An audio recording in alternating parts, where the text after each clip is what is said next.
ग्रंथ करण को का जाते मिले समाज सब पावे निज पद राम। रम्यो जिणं वीरम् अनंत वरुणान दर्शन सहावम् वोच्छामिणीयं सारम् केवली सुध केवली भणिदम् तीन भुवन में सार वीतराग विज्ञानता शिव स्वरूप शिव का नमो योग नमो हरियंता।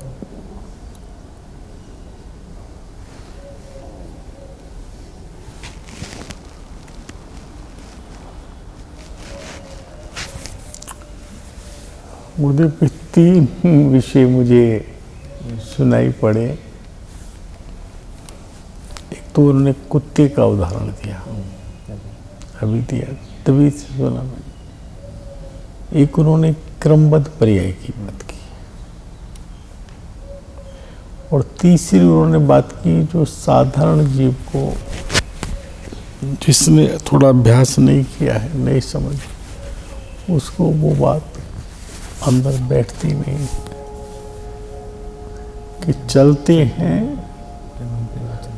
जमीन को छूते नहीं, जमीन को अड़ता नहीं, पैर छूता नहीं, छूता नहीं, छूता नहीं। कभी अड़ता छूने का मतलब यह है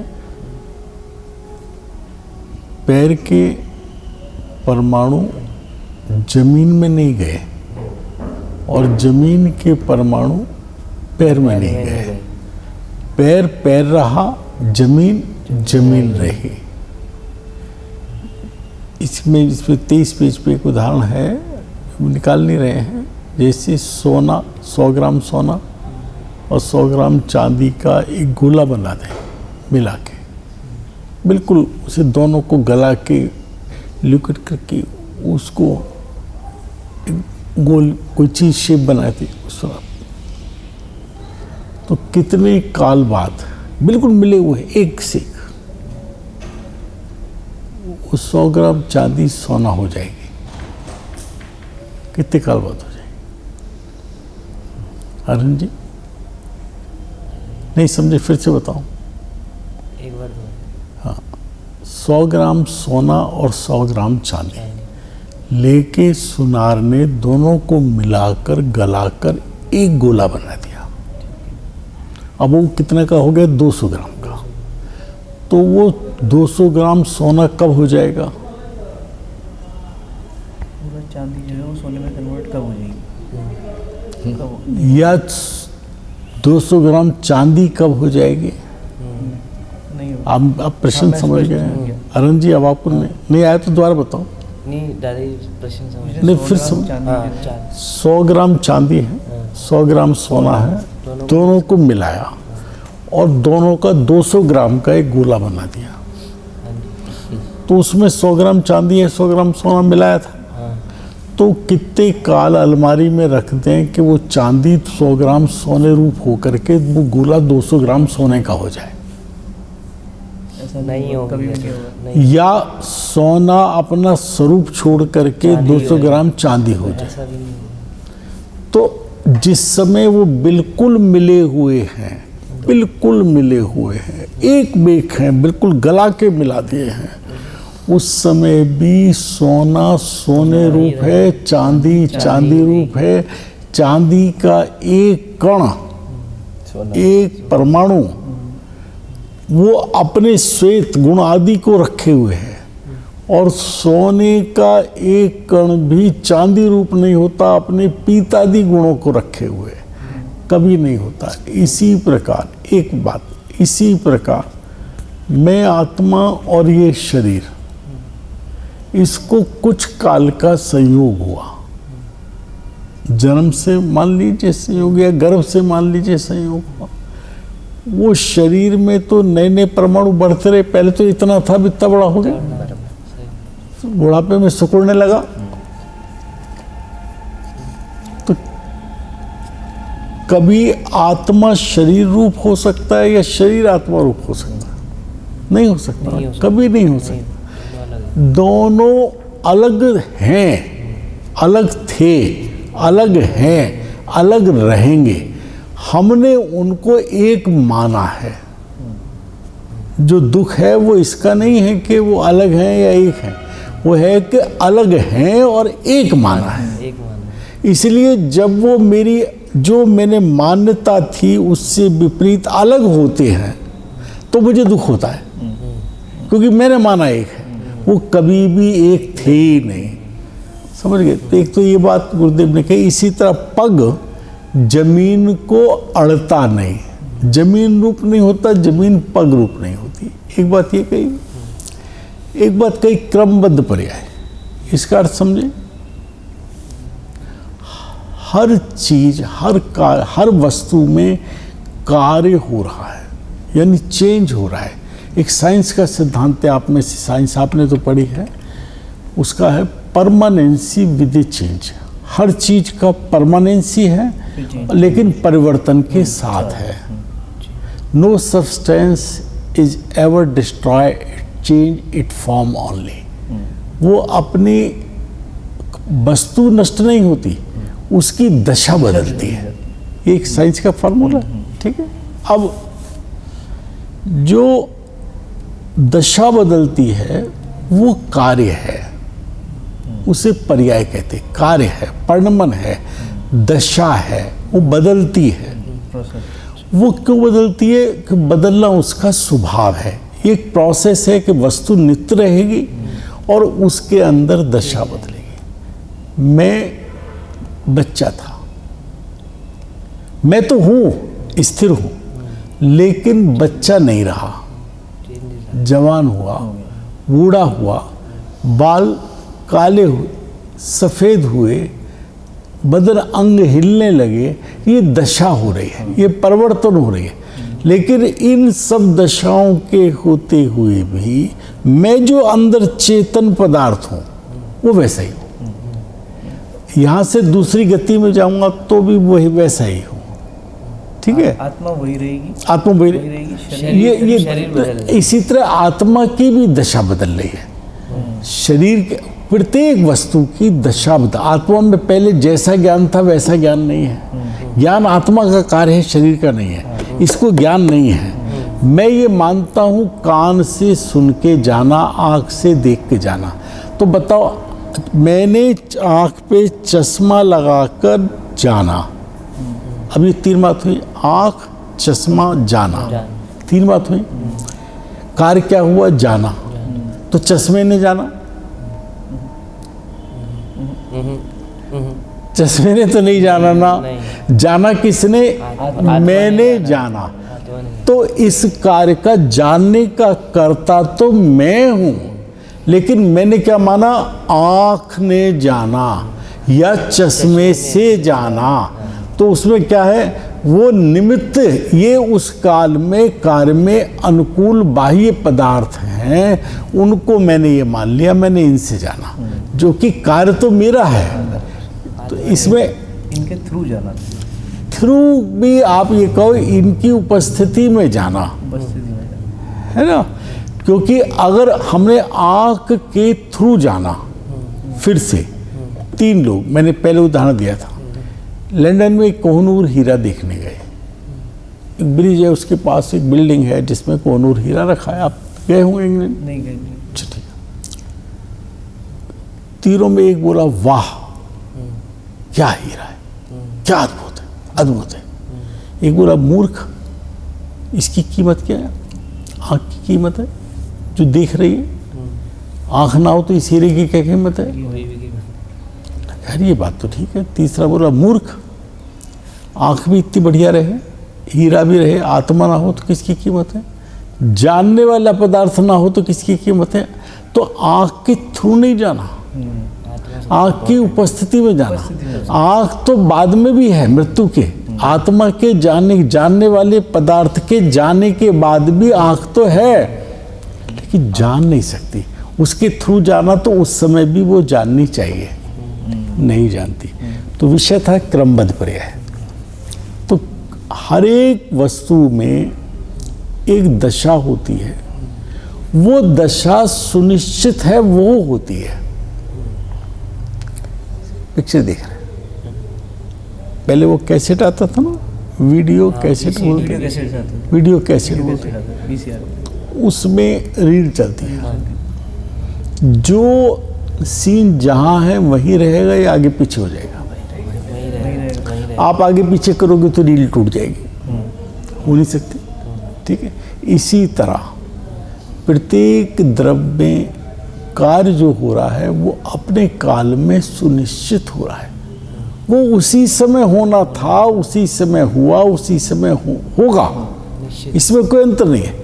हम क्या चाहते हैं, पहले और बाद में कर दें, पहले और बाद में कर दें, और दुखी होते हैं, वो अपने काल में होता है। हम उसे तोड़ देना चाहते हैं, नष्ट कर देना चाहते हैं। अभी तर्क से भी अगर बात करें, 3 काल हैं, भूत, वर्तमान, भविष्य। उसमें समय की मानो एक बेल्ट चल रही है, जैसे एयरपोर्ट पे बेल्ट चलती है ना, जिसमें सामान आता है अपने अपने काल में। तो वो सामान जहाँ रखा है वो अपने टाइम पे वहाँ पर आ जाता है, जिसका उपयोग का है वो उठा लेता है। तो इसी तरह कार्य की बेल्ट चल रही है, 3 काल के समय, और प्रत्येक समय का कार्य सुनिश्चित है कि ये कार्य इस समय हो, और वो कार्य जिस समय होना है वो उस समय तेरे सामने आएगा। तो वो तेरे जिस माध्यम से, जिस निमित्त से, जिस तरह होना है, जिसका होना है, दुख रूप होना है, सुख रूप होना है, अच्छे रूप बुरे, वो उस तरह होगा, कोई अंतर नहीं होगा। अब मैंने क्या सोचा सुधीर जी, ये जो 600 नंबर पे कार्य है ये बहुत अच्छा है, ये पहले हो जाए। अब चलो ऐसा करें भी कि हम उसे वहां से कार्य को उठा के लाएं। तो यहां जो कार्य होना है उस समय उसका क्या करें? ये जो दुख का कार्य इस समय होना था, हम यहाँ सुख का कार्य लाना चाहते हैं ना, तो फिर क्या करना पड़ेगा? वो जगह खाली होगी तो वस्तु नष्ट हो जाएगी, बेल्ट टूट जाएगी। तो हमें इस कार्य को उठा के मारा के रखना पड़ेगा, इस कार्य को मार रखना पड़ेगा। ठीक होने हो गया। और ये त्रिकाल में संभव नहीं है। अगर हमने ये चाहा कि ये यहाँ रखें तो फिर इसका मतलब ये हुआ कि इस समय सुख के बाद थोड़े समय बाद हमने दुख पसंद किया। तो हम ये चाहें कि वो दुख का कार्य होवे ही ना,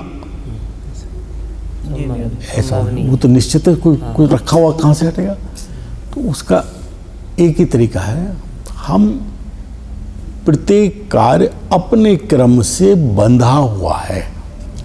जैसे एक पैर बस के बाद अगला पैर ही चलेगा, इसी पैर को उठा के दोबारा रखोगे तो गिर जाओगे। तो वो क्रमबद्ध है, क्रम नियमित है, उसे कहा क्रमबद्ध। हमारा दोष कितना है? हम मिथ्यात्व से, मूर्खता से, मूढ़पने से, अज्ञान से ये मानते हैं कि मैं इन पर कार्यों का करता हूँ, मैं इनको बदल सकता हूँ। अब उसके लिए उदाहरण दिया गुरुदेव ने कुत्ते का। आप थे ना, आप नहीं आए थे शायद, आ गए होंगे शायद यहाँ दर्शन दर्शन तो कुत्ते का आपने देखा होगा, कभी बैलगाड़ियाँ चलती थी, आज के टाइम पता नहीं चलती, अब तो नहीं चलती ज़्यादा। तो उनके नीचे अक्सर एक कुत्ता चलता था। शाम को बहुत सारे गन्ने की गाड़ियाँ, बैलगाड़ियों में गन्ना जाता था, तो उनमें आगे वाली गाड़ी के आगे आगे उसमें कुत्ता चलता था। उस कुत्ते का सर हल्का सा गाड़ी से टच होता रहता था। उसको ये भ्रम रहता था कुत्ते को कि ये गाड़ी मैं चला रहा हूँ, ये गाड़ी को मैं चला रहा हूँ।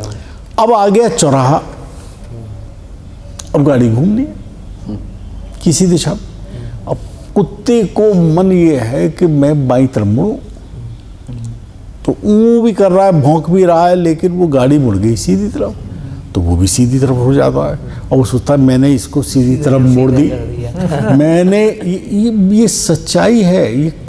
यही दशा मिथ्या दृष्टि जीव मेरी है। मैं पर द्रव्य को अपनी इच्छा से पर्ण माना चाहता हूँ। वो पर द्रव्य अपने काल में दाईं तरफ मुड़ा, कुछ बस ना देखकर मैं भी दाईं तरफ मुड़ के देखो मैंने मोड़ दिया या कर्म ने मोड़ दिया, और फिर ऐसा ही ठीक है। अब ऐसे ही अब तो चला रहा हूँ, अब तो ठीक चला रहा हूँ। बस ये कुत्ते के समान है। इतनी बात कही गुरुदेव ने, समझे। और वो कुत्ते वाला उदाहरण इसमें मोक्षों प्रकाशक में है। चलो भाई, अपना विषय कहाँ चल रहे थे? 12 था 12 पेज पे नीचे वाला पैराग्राफ।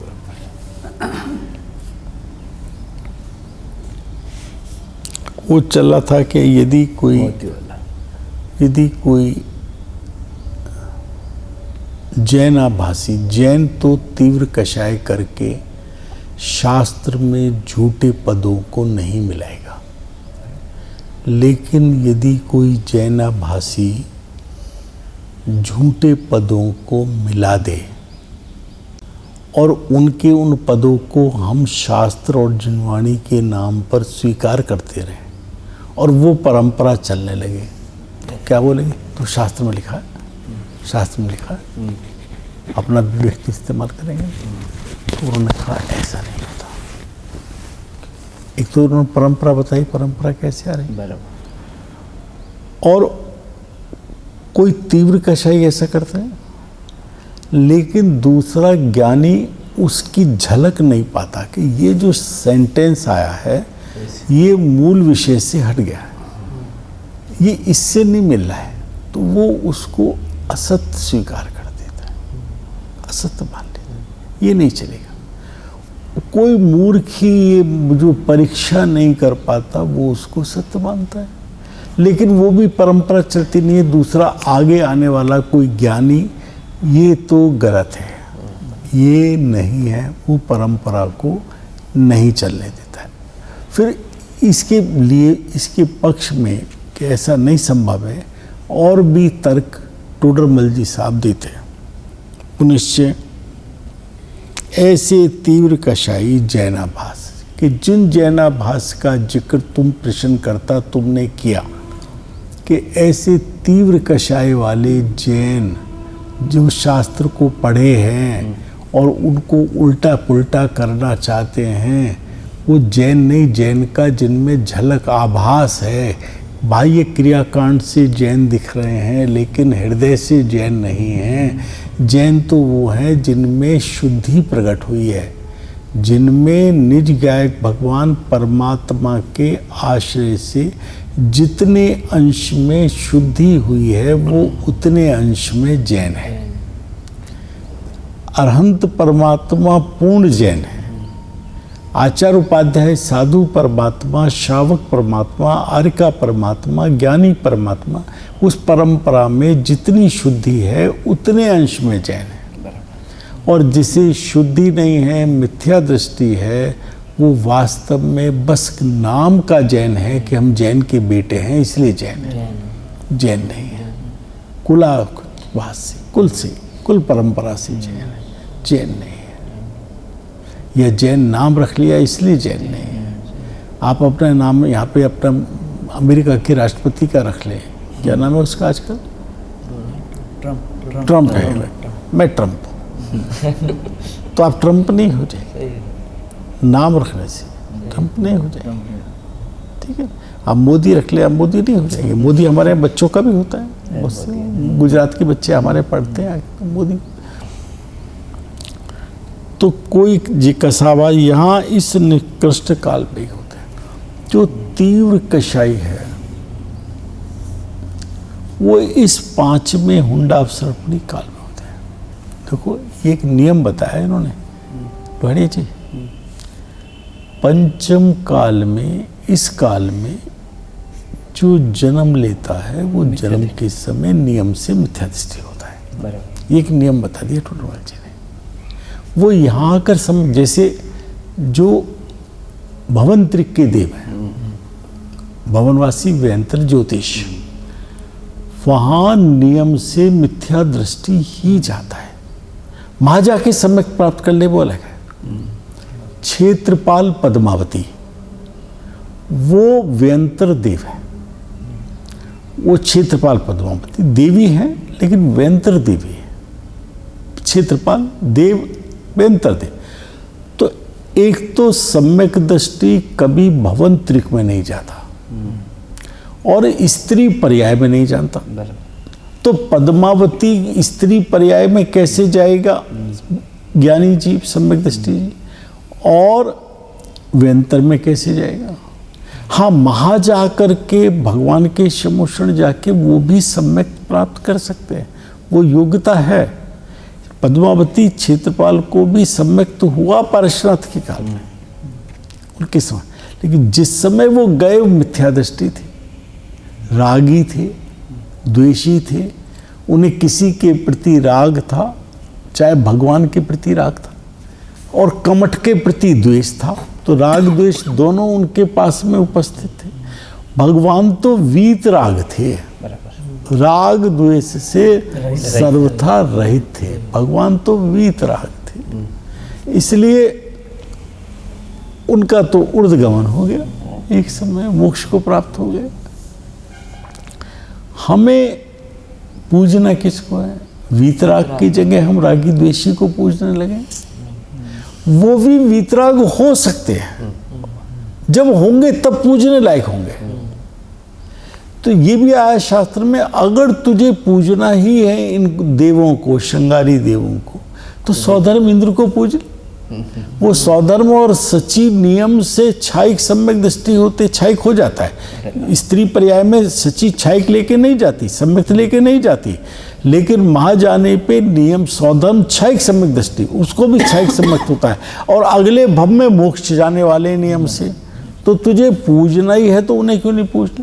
और जब वीतराग देव हैं, स्थिति ये हो गई है कि मंदिर के अंदर भगवान की प्रतिमा के आगे भक्त नहीं है, क्षेत्रपाल पद्मावती के आगे भक्त है, श्रृंगारी।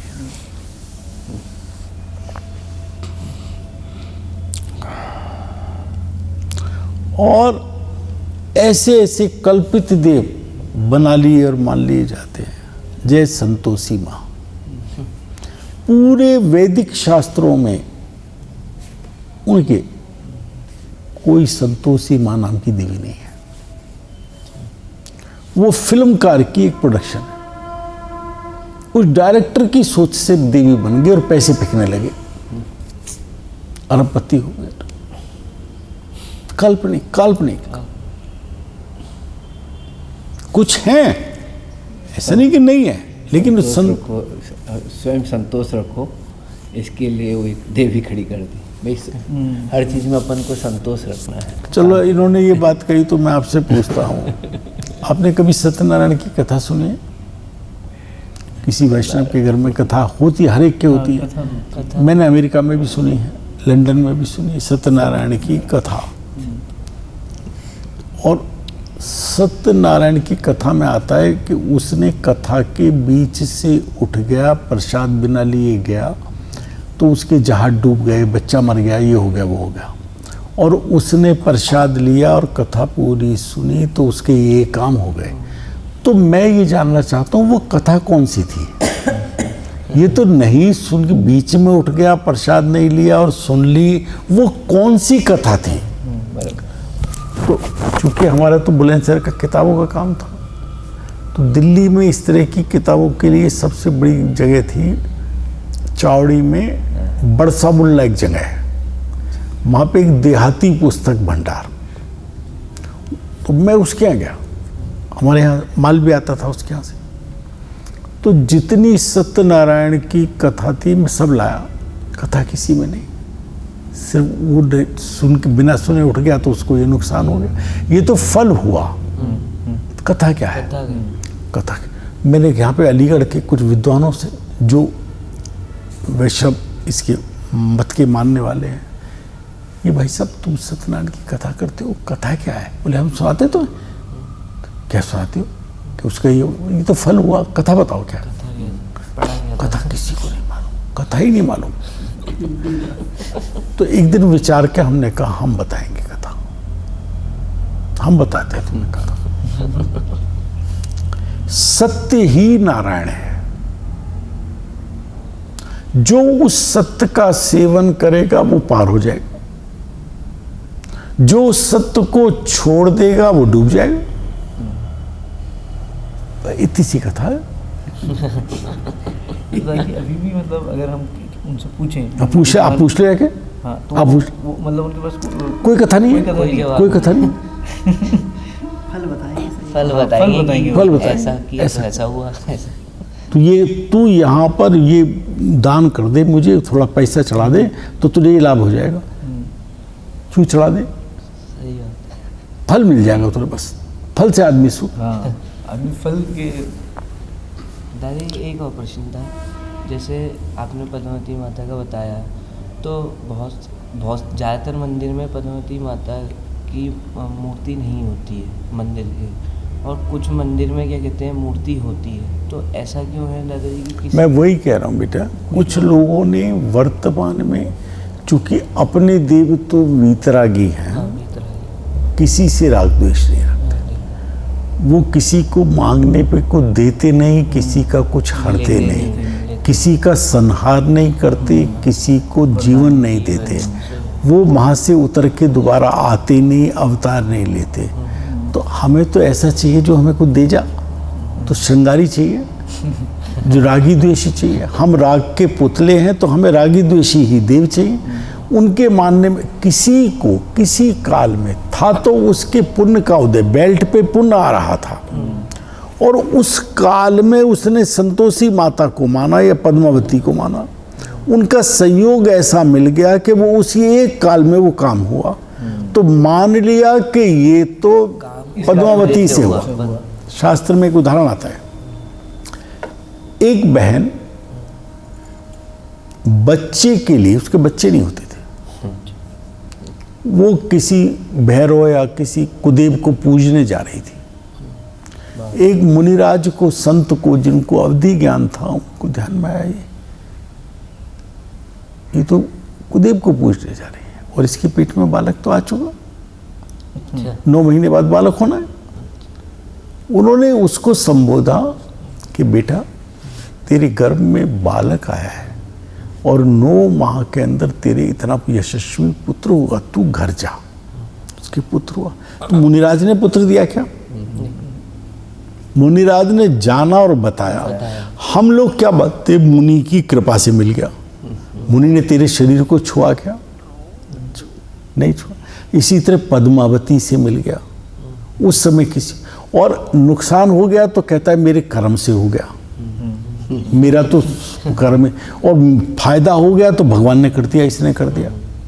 ये बात मुंह की महिमा में है, ये वाली बात जो मैंने अभी बताई है 93 पेज 94 पेज में। आवाज समझ गए?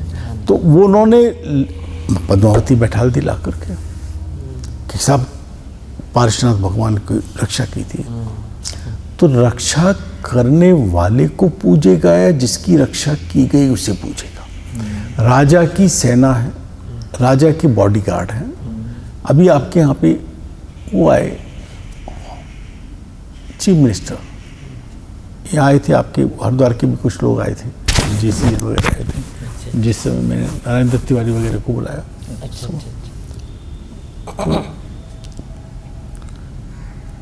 आप नारायण दत्त तिवारी की या चीफ मिनिस्टर की आप वक्त करोगे या उसके गार्डों के? उनसे तो कहो भाई साहब हटिए जरा। यहाँ क्या हो रहा है? गार्डों की पूजा हो रही है और भगवान को एक तरफ कर दिया, आप हटिए, ये गार्डों को पूजा जाएगा, द्वारपाल को पूजा जाएगा, क्षेत्रपाल, वो उस एरिया के क्षेत्रपाल, उनको पूजा जाएगा।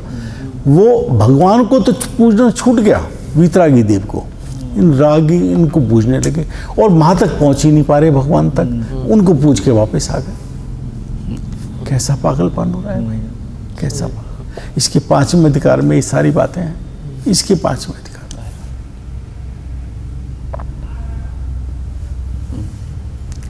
तो इस काल में ही इस तरह के तीव्र कषाई जैनाभास होते हैं, प्रत्येक काल में नहीं होती। एक बात देखो, प्राणी जैनाभास यहाँ इस उत्कृष्ट काल, निकृष्ट काल में ही होते हैं। उत्कृष्ट क्षेत्र काल बहुत है। क्षेत्र से मतलब जैसे विधि क्षेत्र, या जैसे वो क्षेत्र क्या था ना, भोग भूमि का क्षेत्र, है ना। तो वो क्षेत्र भी बहुत है, ये तो बहुत थोड़ा क्षेत्र, भरत क्षेत्र के इस काल में ही पाए जा सकते हैं और नहीं पाए जा सकते।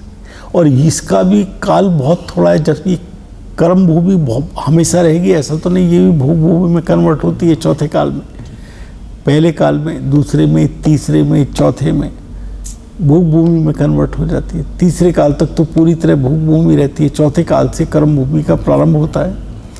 और काल कितना है वो, उसके सामने ही काल कितना है। एक उत्सर्पणी या अपसर्पणी का काल कितना है, कितना है पंडित जी? अरे यार क्या, हाँ देखो बच्ची बता रहे, एक साइकिल पूरी 20 कोड़ा कोड़ी सागर, उसके 2 हिस्से, उत्सर्पणी और अवसर्पणी, दोनों के 10 कोड़ा कोड़ी सागर। तो ये हुंडा अवसर्पणी, इसका 10 कोड़ा कोड़ी सागर, इसके 6 खंड, सुखमा सुखमा, सुखमा सुखमा दुखमा, दुखमा सुखमा, दुखमा दुखमा दुखमा, ये 6 खंड, ठीक हो गया। सुखमा सुखमा पहला काल होता है, पहला काल उसका है 4 कोड़ा कोड़ी सागर, 10 में से 4 चले गए। दूसरे का है 3 कोड़ा कोड़ी सागर, सुखमा का, उसमें सुख ही सुख है, दुख का कुछ चीज ही नहीं दिखाई देती, भोग भूमि जैसा, भोग भूमि से भी 4 और 3 7 बचे 3। दूसरा है सुखमा, सुखमा दुखमा, वो है 2 कोड़ा कोड़ी सागर का, 9 चले गए, बचा कितना, 1। जो चौथा है वो है दुखमा सुखमा, वो है 42,000 वर्ष कम 1 कोड़ा कोड़ी सागर। तो 4 काल के अंदर 10 कोड़ा कोड़ी चले गए, 42,000 बच गए। 5वां काल है दुखमा, जिसमें हम हैं, ये कुल 21,000 वर्ष का। और छठा काल दुखमा, दुखमा सिर्फ 21,000 वर्ष का। तो काल और क्षेत्र बहुत थोड़ा है, जिसके अंदर ऐसे निकृष्ट जीव, मिथ्या दृष्टि जीव, तीव्र कषायी जीव पैदा होते हैं। आपको इतना बड़ा अवसर है, सुख का ज्यादा काल है। देखिए, कसाई जैनाभास यहाँ इस निकृष्ट काल में ही होते हैं। उत्कृष्ट क्षेत्र और काल बहुत है, उसमें तो ऐसे होते नहीं। इसलिए जैन शास्त्रों में असत्यार्थ पदों की परंपरा नहीं चलती, ऐसा निश्चय करना। क्योंकि कोई करे तो वो उत्कृष्ट काल के उत्कृष्ट जीव, उत्कृष्ट क्षेत्र के उत्कृष्ट जीव, वो परंपरा को, क्योंकि वर्तमान में भी अरहंत तीर्थंकर का सद्भाव है। 20 तीर्थंकर विदेश क्षेत्र में सीमंदर आदि वर्तमान में विराजते हैं, जिनकी दिव्य धुनी है, गणधर से उनकी वाणी का अंग द्वादशंग की रचना हो रही है। समझे भैया? तो वो परंपरा नहीं चलती है। जो वो कहता था ना कि अगर ऐसा हो जाए, अभी वो एक प्रश्न और करेगा, पुनश्चय वह कह, पुनश्चय वो फिर से एक निश्चय करके एक बात और कहता है कि सब एक बात और करेंगे। नहीं, ये अच्छी बात है। देख, प्रश्न किसको उठेगा? जिज्ञासा प्रश्न किसको नहीं उठता? जिसे पता ना हो, ज्ञान ना हो। Very good. जिसमें ज्ञान ना हो उसे प्रश्न नहीं उठता। इसको प्रश्न नहीं उठता। नोट को ये प्रश्न नहीं उठता कि मैं कितने का हूं। नोट को ये प्रश्न नहीं उठता मैं किसकी जेब में हूं, क्योंकि उसे ज्ञान नहीं। और सर्वज्ञ को प्रश्न नहीं उठता, जिन्हें पूर्ण ज्ञान हो गया है, क्योंकि वो प्रश्न बस सब कुछ ज्ञान हो गया, इसलिए प्रश्न नहीं उठता। तो हम ना तो सर्वज्ञ हैं और ना जड़ हैं, तो हमें तो प्रश्न उठता और उठना चाहिए। देखो, कषायों से तो असत्यार्थ पद ना मिले। ठीक है भाई साहब, हमने पहले गलती हो गई हमारी, हमने कह दिया कोई तीव्र कषाई जैनाभास मिला दे, लेकिन कषाय से तो ना मिला है। जैनाभास नहीं हो, पक्का जैनी हो, स्वाध्यायी हो। बस ये करता हूँ, मुझे आता है, मुझे ये अर्थ लगता है इसका, उसकी बात हो रही है। ये जो आज परंपरा चल रही है ना, उसकी बात हो रही है। बराबर। कोई असत्यार्थ पद कषाय से तो ना मिलाए, लेकिन ज्ञान कौन सा है? शिव शब्द। परंतु ग्रंथ करने वाले का क्या लिखा है? क्षोभसम ज्ञान है। इसलिए कोई अन्यथा अर्थ भाषित हो। क्षोभसम ज्ञान के पूर्ण ज्ञान नहीं है, इसलिए अधूरा ज्ञान है। कम ज़्यादा तो है, लेकिन पूरा वो भी नहीं है, गणधर का भी पूरा नहीं है। कहीं पे किसी चीज़ का अर्थ कुछ गलत भाषित हो जाए। मैं ये पढ़ रहा हूँ आपके सामने जिनवाणी, इसका मुझे इस लाइन का ये अर्थ ये नहीं ये लगे, और मैं इसको लिख भी रहा हूँ, तो मैंने वो जो अर्थ मुझे ज्ञान में जो भाषित हुआ वो लिख दिया, और वो अर्थ गलत था। तो कषाय से नहीं लिखा, किसी का बुरा करने के उद्देश्य से नहीं लिखा, अपनी परंपरा चलाने के लिए नहीं लिखा, लेकिन मेरे ज्ञान में ही गलती थी तो भूल से लिखा गया, मेरे अज्ञानता से लिखा गया, प्रमाद से लिखा गया। कभी कभी ऐसा भी हो जाता है, सत्य का कितने बड़ा हो जाता है। समय सार जी में वो गाथा याद नहीं, मेरे नोट है, पढ़ रहा था तो माँ लिखा था,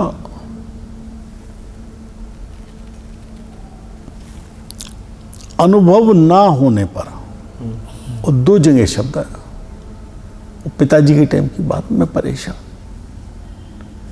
तो अनुभव होने पे होना चाहिए,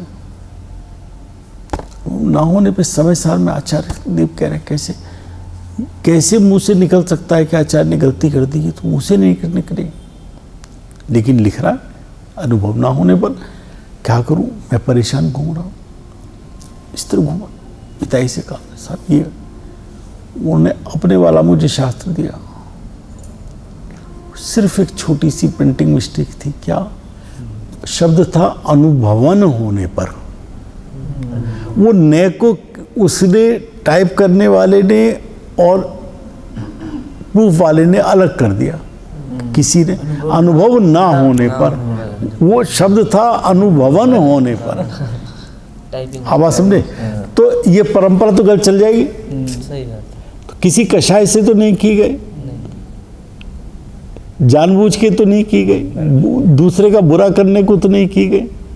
इसीलिए कहते हैं शास्त्र को वो रचे जिसमें बहुत विवेक हो, जिन आज्ञा का भय बहुत हो, जो पढ़ती लगे कि कुछ गलती हो रही है और नहीं करे। शास्त्र ना रचने का दोष नहीं है, शास्त्र में गलती का दोष पड़ा है, क्योंकि ये तेने जान के नहीं किया, लेकिन जीवों के कुमार्ग पे जाने का निमित्त तू बन गया। ऐसा नहीं होना चाहिए। मैं बड़ा परेशान था उस समय। इसी तरह वहाँ इस जगह आ रहा है खंडित, वो शब्द है अखंडित, पूरा उल्टा अर्थ हो जाता है, सिर्फ प्रूफ रीडिंग की गलती है। भाई मैं तो बहुत ज़्यादा इस बात पे बल देता हूँ, वो जिस सेंटेंस से रोको मत जाने दो, रोको के आगे कॉमा लगा दो, रोक लो मत जाने दो, और रोको मत के आगे कॉमा लगा दो, रोको मत जाने दो। अर्थ बदल गया, सिर्फ कॉमा से खुदा और जुदा। उर्दू में खुदा और जुदा में जो एक नुक्ता लगता है, बिंद डॉट, वो ऊपर और नीचे लगने का अंतर है। एज इट इज खुदा का जुदा हो जाता है।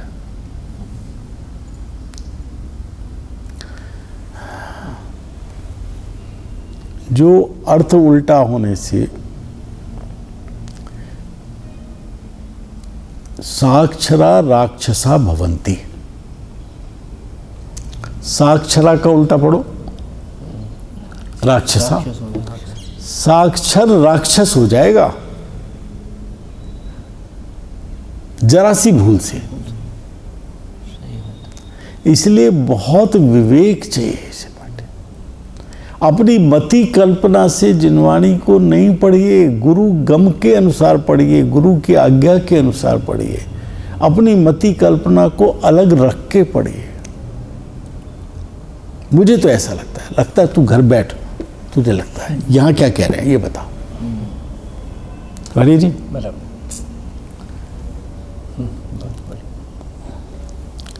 विपरीता भवंती साक्षरा राक्षसा विपरीता भवंती, कुछ इस तरह का सेंटेंस है संस्कृत का। साक्षर पढ़ा लिखा राक्षस हो जाता है, उल्टा पढ़ दो तो। एक छोटा सा क्वेश्चन, जैसे हमारा जैसे बोलते हैं हम लोग जैन में बोलते हैं कि हमारा जो भी है भावों से है, तो अब जो कोई विद्वान थे वो कोई तुम्हारा तो भावों से था, जिसने सुना उसने उसी भाव को ग्रहण करे, ये क्या नियम है? वो तो शब्दों को लेगा। तो शब्द उसने तो राक्षस शब्द लिया ना, उसने तो भाव कैसे, आप तक रह गया ना, लेकिन उसकी विपरीतता में निमित्त कारण तो आप हो गए ना। इसलिए विवेक अभी इसमें आने वाले भाई जी, अगर आप हैं उस समय तक या नहीं है मुझे पता नहीं, वक्ता कैसा होना चाहिए उसका स्वरूप लिखा है, वरना वो तो कुमार्ग पे लगा देगा जरा सी भूल से।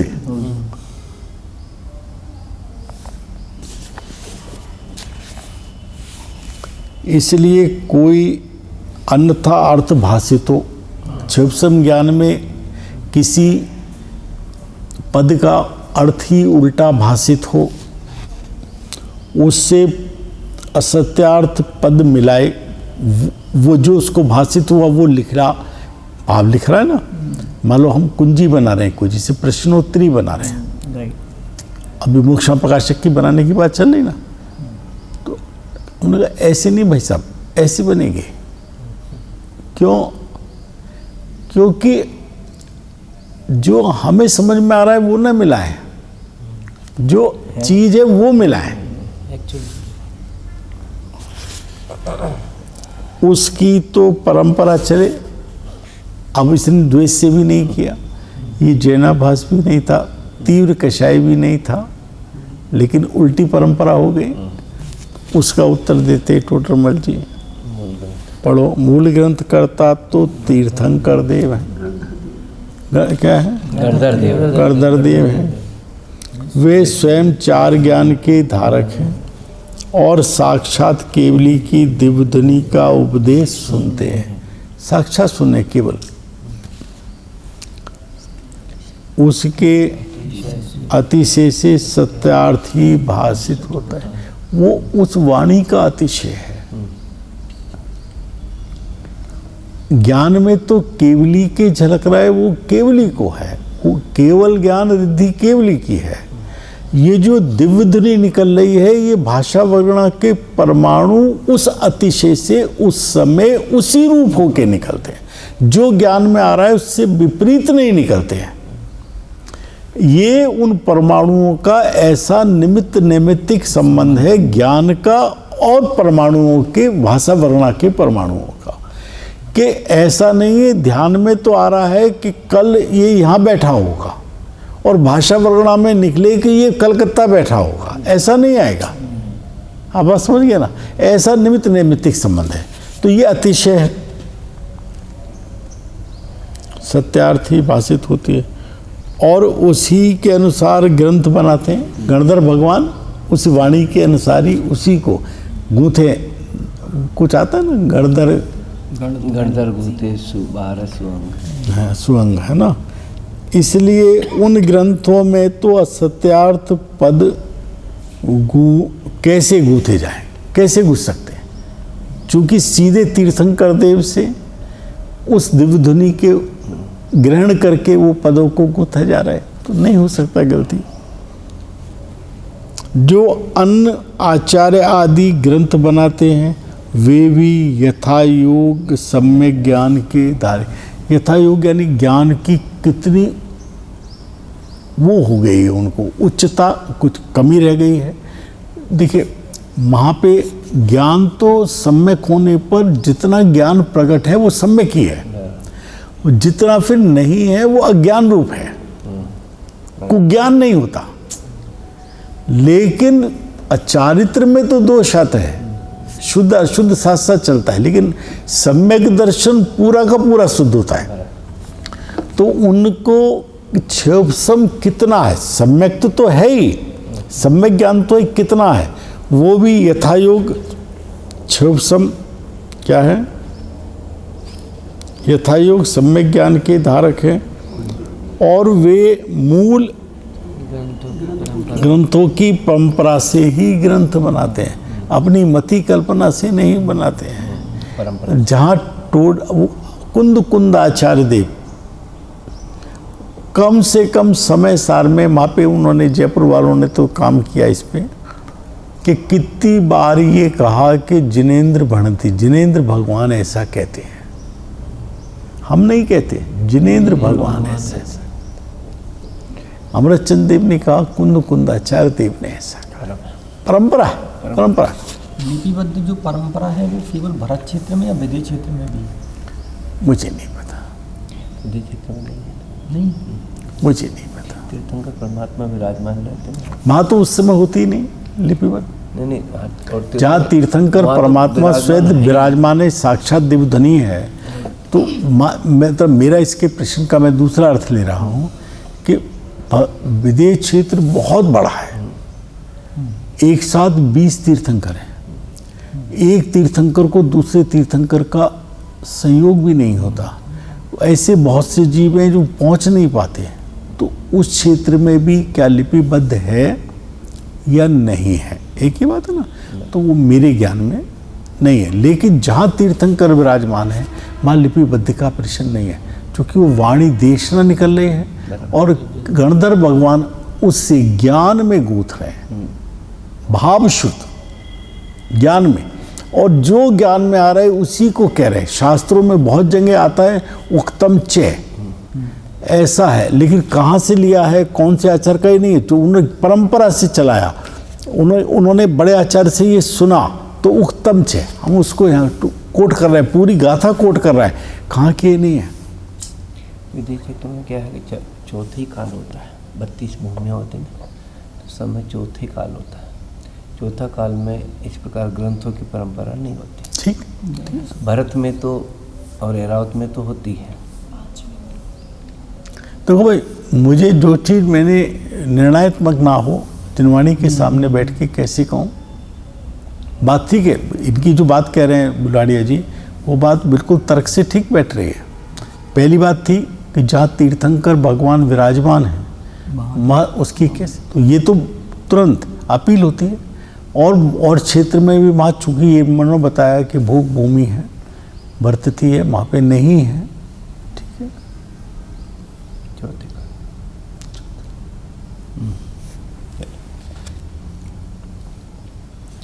जो अन्य आचार्य अतः प्रथम, इसलिए उन ग्रंथों में तो सत्यार्थ पद कैसे गूंथे जाएं, जो अन्य आचार आदि बनाते हैं वे भी यथायोग सम्यक ज्ञान के धारक हैं, वे भी मूल ग्रंथों की परंपरा से ग्रंथ बनाते थे। जिन पदों को स्वयं ज्ञान ना हो, जिस कर्णानी योग के विषय का उस आचार्य को ज्ञान ना हो, कर्णानी योग का ग्रंथ बनाने नहीं बैठेगा। जिसको आवाज समझ गए ना, उसे ये नहीं पता कितने राजू है, कितने ये हैं, अरे नहीं है तो नहीं है। और अपने कल्याण के लिए तो क्या चाहिए, जिसे कहा ना अष्ट प्रवचन मातृका, और उन अष्ट प्रवचन मातृका में 5 समिति और 3 गुप्ती, उन 5 समिति गुप्ती के नाम भी पता ना हो, लेकिन उतना सिर्फ भाव भाषण हो, और वो भाव भाषण हो जाता है द्रव्यान योग से। इसी में है 293 या 97 पेज पर, सीधे हाथ के ऊपर सबसे ऊपर का पैरा, जिन मत में तो यह परपाटी है, उसका सेंटेंस है, पहले सम्यक्त होता है फिर व्रत आदि होते हैं, और वो सम्यक्त स्वयं पर के श्रद्धान से होता है, और वो श्रद्धान द्रव्यान योग के अभ्यास से होता है। इसलिए पहले द्रव्यान योग का अभ्यास करके सम्यक्ति हो, तब फिर व्रत आदि ग्रहण करे। चढ़ान योग के अभ्यास से बता दी। ये लिखा है शब्द, ध्यान में पड़ी।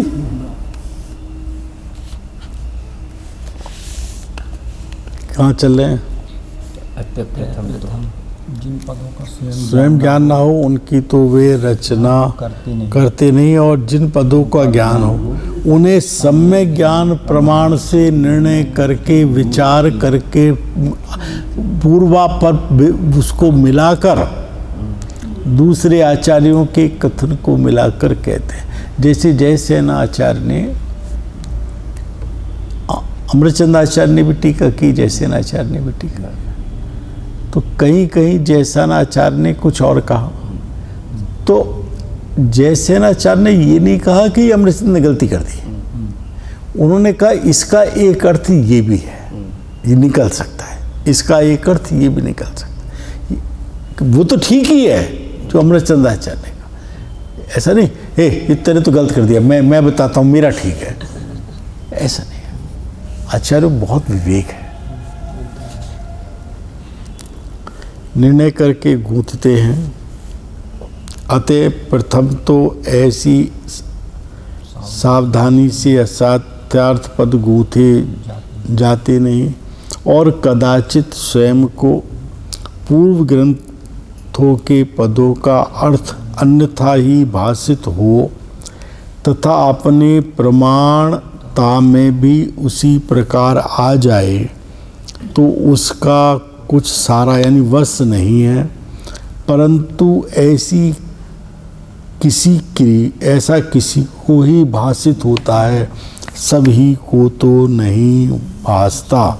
इसलिए सत्यार्थ भाषित जिन्हें वो इसका निषेध करके परंपरा नहीं चलने देते। क्लियर हो गई ना बात?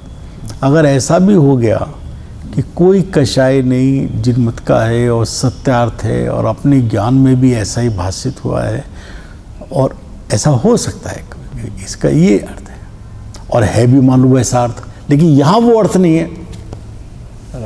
वो था ना, था अज यानी बकरा, कि अज माने बकरा भी है, और अज माने वो धान है जो अंकुरित नहीं हो सकता। तो यज्ञ में वो धान चढ़ाना या यज्ञ में वो बकरा चढ़ाना, अज का अर्थ दोनों है। तो यहाँ पे क्या विषय है? हमारा प्रयोजन सुख का है, जो कि राग द्वेष से रहित है, हिंसा से रहित है। तो हिंसा का प्रयोजन नहीं है, तो यहाँ पे धान है,